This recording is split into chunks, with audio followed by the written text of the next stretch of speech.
Matumal pa rin ang bentahan sa ilang tindahan ng uniforme sa Divisoria. Kahit 4 na araw na lang, pasukan na. Kamusta naman ang bentahan ng school supplies? Saksi si Bernadette Reyes. Pasukan na sa Martes pero marami pa ring magulang ang nagkukumahugma kumpleto ang school supplies ng kanilang anak. Dito sa MD Santos sa Divisoria sa Maynila, magkakatabi ang mga nagtitinda ng school supplies. Mainit at siksikan sa dami ng mga tao pero para sa ilang namimili, sulit naman daw sa laki ng mamimenos gastos.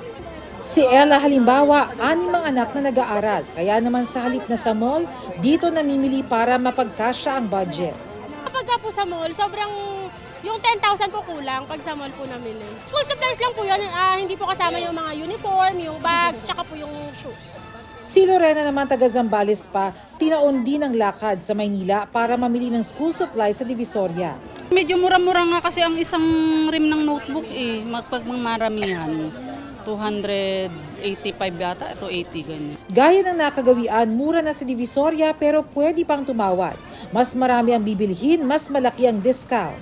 Matumal naman ang bentahan ng school uniform sa pwesto ni Marivic. Wala pang sahod. Ang sahod, di ba, 30, 31. Kaya matumal pa. Nalalaman namin yan Sabado at Linggo, Lunes. Mabenta na rin ang mga sapatos sa shoe capital na Marikina. Pero dahil sa mas mataas na presyo ng raw materials, may mga nagtaas na ng presyo. Sa presyo, nako malaki. Malaking pagbabago, ma'am. Yung 380 nagiging 480. Sa Batangas Port, pinaigting na ang pagbabantay bilang paghahanda sa pagbabalik klase. Simula noong August 22, nasa 100,000 na pasahero na ang lumagsa sa Batangas Port. Pero inaasahang mas dadami pa ito sa mga susunod na araw. Samantala, iniutos na ng Ombudsman na isailalim sa 6 na buwang preventive suspension ang 12 opisyal ng Education at Budget Departments. Kaugnay yan sa pagbili umano ng mga overpriced na laptops noong nakaraang administrasyon. Yan daw ay para hindi ma-influensyahan ng mga opisyal ng investigasyon at para ma-preserve ang mga dokumento at ebidensya na kailangan. Sa resolusyon, sinabi ni Ombudsman Samuel Martires na may sapat na batayan para masuspindi sila dahil sa matibay umanong ebidensya sa grave misconduct, serious dishonesty, gross neglect of duty at conduct prejudicial to the best interest of the service. Ang DepEd susunod sa utos ng Ombudsman.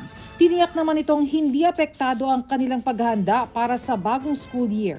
Sinisika pa namin makuha ang panig ng DBM. Para sa GMA Integrated News, Bernadette Reyes ang inyong saksi. Mga kapuso, sama-sama tayong maging saksi. Mag-subscribe sa GMA Integrated News sa YouTube.